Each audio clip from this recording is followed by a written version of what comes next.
दोस्तों, आप देख रहे हैं नया इनकलाब टीवी न्यूज़। शहर में वैक्सीनेशन की रफ्तार को बढ़ाने के लिए और स्कूली छात्रों और छोटे बच्चों को वैक्सीनेशन देने के लिए, इसके अलावा बड़ी उम्र के लोगों में भी वैक्सीनेशन के लिए जागरूकता पैदा करने के लिए एनसीपी की तरफ से कौसा स्थित टीएमसी हॉस्पिटल में एक मेगा वैक्सीनेशन कैंप का आयोजन किया गया।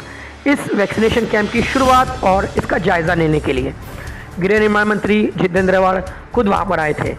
उनका कहना था कि टीएमसी स्कूल कौसा के 500 छात्रों को मुकम्मल तौर पर वैक्सीनेट करने के लिए इस कैंप का टारगेट रखा गया है। इस मौके पर टीएमसी स्कूल के छात्रों की भी बड़ी तादाद वहां पर मौजूद थी जो कि वैक्सीनेशन कराने आए थे। इस मौके पर मीडिया से बातचीत करते हुए जितेंद्र रेवाड़ ने महाडा में हुए घोटालों और उस ताल्लुक से हुए केसेस को लेकर भी अपनी राय का इजहार किया है। इस मौके पर म्यूनसिपल स्वास्थ्य केंद्र में दवाओं की किल्लत को लेकर हमने मनीष जोशी साहब से बातचीत की। उनका क्या कहना था वो हम आपके सामने पेश कर रहे हैं। कौसा के नवनिर्माण मनपा के अस्पताल में आपका आना हुआ, क्या विशेष आयोजन है और क्या विशेष उसकी वजह है? नहीं, वैसे तो मैं बहुत बार आ चुका हूँ, लेकिन आज की विशेष बात यह है कि वैक्सीनेशन का एक बड़ा कैंप यहाँ पे लगाया गया है और ये कंटिन्यूस यहाँ पे रहेगा। आप हॉस्पिटल आप देख रहे हैं, मुझे नहीं लगता मुंब्रा में इतना खूबसूरत कोई प्राइवेट हॉस्पिटल है। यस, अभी हर अच्छी चीज़ को देर तो लगती है। अभी फिर 10 डायलिसिस के बेड है वो शुरू किए गए हैं। मैटरनिटी होम, ये प्रसूति गृह 50 बेड वो शुरू किया गया है। ओपीडी गायनोकोलॉजी शुरू किया गया है। एक्सरे हेल्थ सेंटर शुरू किया गया है। हेल्थ सेंटर शुरू किया गया है और आने वाले दिनों में और बहुत सारी सुविधाओं के साथ ये हॉस्पिटल मुंबई के काम आएगा। सर, ये सारी सुविधाएं जो आज आपने अभी गिनाई है, ये आज से यहाँ कार्यरत हो चुकी है? ये शुरू जी, आज और कंटिन्यूस रहेंगी सर। ये हॉस्पिटल एक हफ्ते में एक दिन नहीं खुलता है।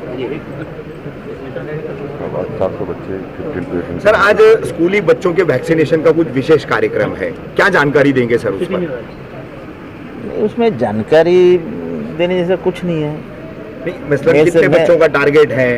टारगेट मुंब्रा है। हाँ। मुंब्रा में सबसे कम वैक्सीनेशन हुआ है और मैं ये बात बता देता हूँ कि ये जो तीसरी लहर आई है उसमें जो भी सीरियस पेशेंट है उनकी दुनिया भर से मालूमात जब ली गई तो ये पता चला है कि उन्होंने वैक्सीनेशन नहीं लिया था। जो भी 2 वैक्सीनेशन लिए हुए मरीज़ है उनको सिर्फ सर्दी खांसी हुई तो 4 दिन के बाद वो ठीक होके चले गए। वैक्सीनेशन इस बीमारी के लिए अहम उपाय है, ये मुंब्रा के नज़र में मैं लाना चाहता हूँ और बहुत विनम्रता से ये कहना चाहता हूँ कि वैक्सीन 24 घंटा यहाँ शुरू है। आप आके वैक्सीनेशन करवा लीजिए। आपकी जान आपके बच्चों के लिए, आपके बूढ़ों के लिए, आपके बाप के लिए, आपके माँ के लिए, सबके लिए बहुत अहम है। आप वैक्सीनेशन करवाइए। बहुत बहुत शुक्रिया। अवार सर, बहुत एक अहम मुद्दा ठाणे मनपा से जुड़ा हुआ, दोस्ती रेंटल के पास एमएमआरडीए की 2 इमारतें एच और आई, 2 तरह के 2 FIR shield tiger police station, Mumbra police station में दर्ज हुए और ठाणे पुलिस आयुक्तालय ने एसआईटी गठित करके मुंब्रा पुलिस स्टेशन के सीआर की जांच करना शुरू की। तो ठाणे मनपा के सुरक्षा रक्षक भी उसमें जो है वो आरोपी बनाए गए हैं, गिरफ्तार है, 15 तारीख तक पुलिस कस्टडी में। बड़े पैमाने पर फर्जी चाबियां, फर्जी कागजात, फर्जी ताबा पावती, ऐसा बहुत बड़ा घोटाला हुआ है और आज तक आपकी तरफ से एक भी बयान नहीं आया। सर, आप गृह निर्माण मंत्री है, कलवा मुंब्रा के विधायक हैं और आज भी मुंब्रा कौसा में कई ऐसे बायोमेट्रिक किए हुए बेघर लोग घूमते हैं सर, कागजात लेके। उन्हें वहां पर घर नहीं मिला है, लेकिन लाखों रुपए लेकर के घर बेच दिए गए, ऐसे मामला सामने आए। आपके मालूमात के लिए बताना चाहता हूँ कि मैं हर दूसरे दिन ये पूरी केस की मालूमात लेता हूँ। बहुत बहुत शुक्रिया सर। इसमें जांच चालू है और जो भी दोषी है उसको छोड़ा नहीं जाए।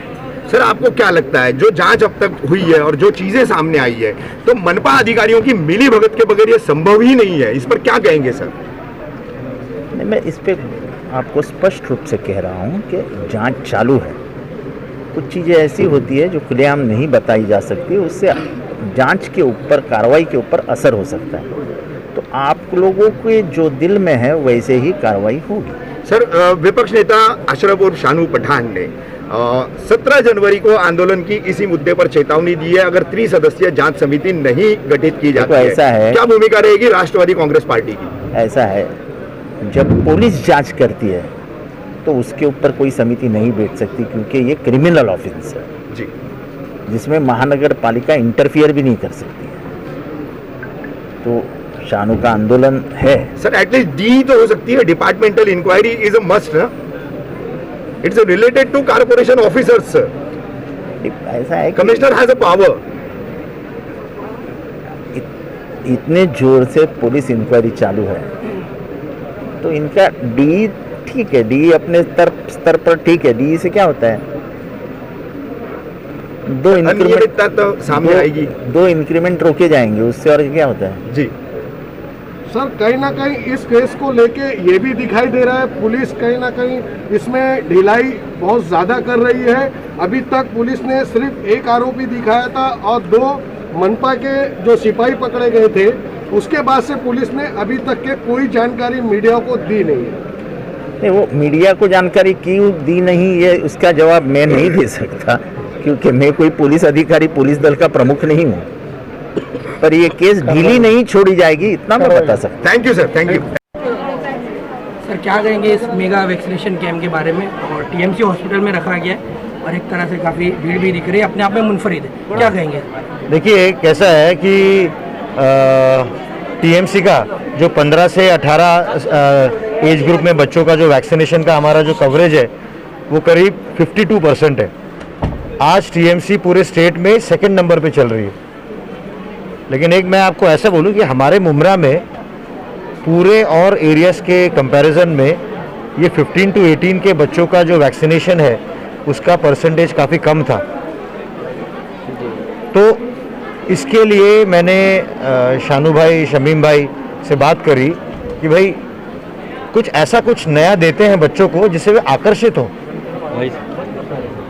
तो फिर इस संदर्भात में हमारे सहायक आयुक्त तो सागर साळुंखे जी, हमारे कार्यकारी अभियंता गोसावी साहब, हमने अवार्ड साहब से बात करी और उनसे रिक्वेस्ट की कि ठीक है, ये हॉस्पिटल तो अब 100% बना नहीं है, लेकिन अगर हम इसका एक अच्छा हॉल इस काम के लिए अगर हम यूज़ करें तो डेफिनेटली ये बच्चों को एक अट्रैक्ट करेगा।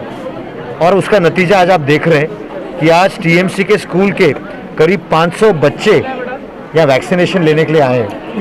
सर, एक तरफ सुप्रीम कोर्ट आदेश दे रही है और दूसरी तरफ जो है वैक्सीनेशन के ऊपर जो है लेकर के लोगों के कारोबार बंद है, क्या कहेंगे सर सुप्रीम कोर्ट के आदेश को लेके? देखिए, मैं किसी आदेश के बारे में बात नहीं करना चाहता। मेरे लिए सबसे इम्पोर्टेंट चीज़ है आपकी जान। जैसे माननीय मंत्री महोदय ने कहा कि आज अगर आप आईसीयू में पेशेंट्स का अगर आप परसेंटेज देखेंगे तो मैक्सिमम लोग वो हैं जो कि अनवैक्सीनेटेड है। मेरे ख्याल से इसके बारे में सागर तू बोलते हैं वैक्सीनेशन से महत्व। सर, एक मिनट सागर तू बोल रहे। जो बात अभी माननीय मंत्री महोदय ने कही और माननीय उपायुक्त साहब ने कही, वो बात एकदम सही है।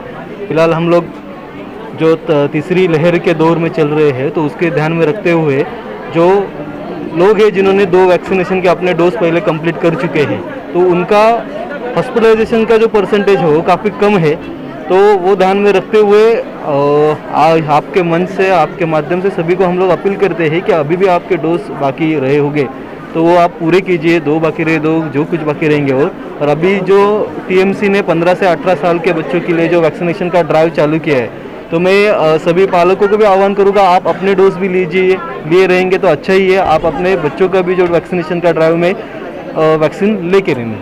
सर, एक सवाल आपसे स्वास्थ्य केंद्रों के बारे में। कल विरोधी पक्ष नेता अष्टपठान शानू ने थाने मनपा के अधीन चलने वाले 27 मनपा स्वास्थ्य केंद्रों का दौरा किया, पता चला दवाइयों की किल्लत है। एक सवाल ये उठा, टीएमसी का बजट है करोड़ों का, लेकिन थाने कर्ज कोई दवाइयों की किल्लत हो रही है, इसको आप क्या कहेंगे? आज इतना मेगा वैक्सीनेशन कैंप है सर, लेकिन दवाइयों की किल्लत क्यों है यहाँ पर? इस तरह के देखिए, अभी कल विरोधी पक्ष नेताजी गए और वो जो हेल्थ सेंटर्स को उन्होंने विजिट किया, उन्होंने जो देखा वो उन्होंने बोला, मैं उसको खंडित नहीं करूंगा।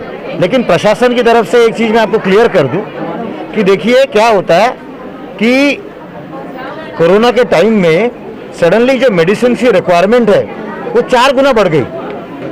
कल जो गोलियों की बात छेड़ी गई, कैल्शियम, विटामिन सी, ये आप बताइए कभी हम खाते थे? नहीं। ये कोरोना पीरियड में इसका कंजम्पशन बहुत बढ़ गया। तो जो टीएमसी प्रशासन है वो बैचेस में दवाइयाँ देती है। एक चीज़ मैं आपको बता देता हूँ कि अगर होलसेल में अगर हमने बड़ा स्टॉक अगर हेल्थ सेंटर में भेज दिया तो दवाइयाँ खराब हो जाती हैं। विटामिन सी का एग्जाम्पल देता हूँ, हवा में जो आर्द्रता रहती है, मॉइस्चर रहता है, उसकी वजह से ये गोलियाँ खराब हो जाती हैं। तो जब हम हेल्थ सेंटर्स को गोलियाँ देते हैं तो एक कंट्रोल क्वांटिटी में देते हैं। अब हो सकता है कल जब विरोधी पक्ष नेता गए तो वहाँ विटामिन सी की कमी होगी, लेकिन हम जानबूझ के एक कंट्रोल क्वांटिटी में गोलियां देते हैं ताकि हेल्थ सेंटर में जहाँ की एज जगह कम होती है, वहाँ स्टोरेज की प्रॉब्लम होती है, तो वहाँ दवाइयाँ खराब ना हो। टीएमसी के पास दवाइयों का पूरा स्टॉक है, कैल्शियम हो, विटामिन सी हो, जिंक की गोलियां हो, जितने भी कोरोना से रिलेटेड है। अरे हम 502 मेडिसिन का टेंडर निकाला है हमने, 502 मेडिसिन, हमें सब पता है, लेकिन मैंने जो आपको रीजंस बताए उसकी वजह से हम कंट्रोल में देते हैं। मैं आपके माध्यम से जितने भी प्राइवेट स्कूल हैं उन्हें अपील करता हूं कि आज देखिए टीएमसी के स्कूल के बच्चे, सारे बच्चे, आज और कल उनका वैक्सीनेशन हो जाएगा। तो अगर मेरे स्कूल के बच्चे और अगर मेरे स्कूल के बच्चों के पेरेंट्स वो इतने अवेयर हैं कि उन्हें अपने बच्चों की सुरक्षा बहुत मायने रखती है, तो इसीलिए प्राइवेट स्कूल के भी जितने बच्चे हैं उनके पेरेंट्स को मैं रिक्वेस्ट करता हूं कि कृपया आप अपने बच्चों को वैक्सीनेशन के लिए आगे भेजिए। वैक्सीनेशन है बहुत सेफ है, इन इतने बच्चों की भीड़ से पता चल रहा है ना। तो प्राइवेट स्कूल के जो बच्चे हैं उन्होंने भी वैक्सीनेशन लेना चाहिए, ऐसे में अपील कर रहा हूं। अगर किसी को कुछ प्रॉब्लम होता है वैक्सीनेशन से, जैसे लोगों के अंदर दिमाग में ये बात बैठी हुई है कि इससे साइड इफेक्ट होते हैं और इसके कुछ इंग्रेडिएंट्स जो है वैक्सीन के, उसको लेकर भी काफ़ी बातें चल रही हैं, तो इसके लिए क्या आपने प्लान? मैं आपको एक क्लियर चीज बोलता हूं कि जो भी वैक्सीनेशन होता है it is under doctor supervision. रहा प्रश्न कुछ होने का, कुछ नहीं होता। मैं मीडिया को ऑन रिकॉर्ड बोलता हूं कि वैक्सीनेशन इज 100% सेफ, इससे कोई साइड इफेक्ट्स नहीं है।